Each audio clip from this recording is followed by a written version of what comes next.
So back in early December before CES, I helped my friend build a PC. He was originally going to wait for Ryzen, but then his laptop kicked the bucket and he needed a PC right away. So here are the parts that we went with. For the CPU, we have an AMD FX 8350. So, it's more than enough for what he needs, just gaming for now. But it does leave him a lot of room to do things in the future. This is going in an MSI 970A SLI Crate Edition motherboard. This is just a very reliable motherboard, and it's good bang for the buck, especially with the $40 discount from Micro Center when bundled with compatible CPU.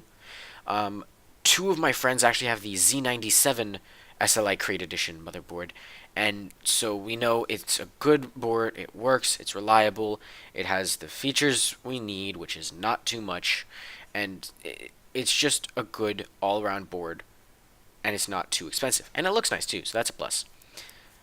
His main concern when building this PC was not the looks, but I kind of forced him into getting something that looked nice, and yeah. For the graphics, because I did mention this is a gaming PC, we have the MSI Armor GTX 1060. So again, MSI, it's got that nice black and white look. It'll look great with the rest of the builds. And so, yeah, 1060, great bang for the buck, great card, no problems there. Powering it is a Corsair CX 650M. This is the same power supply I have. It's Corsair, it's 80 plus bronze, it's semi-modular, it's great power supply, great value, especially with the Micro Center discounts.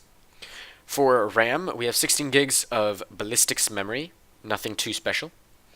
Main storage, we have an OCZ 128 gig SSD paired with a WD 1 terabyte hard drive. So a great combination there. With the OCZ drive, we went with that. It had a good value. I know it's reliable. I mean, I have it in my main rig.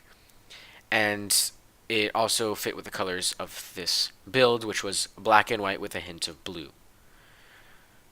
And yeah, that's pretty much it. So I'm just going to leave it at this. Let's get into the build itself.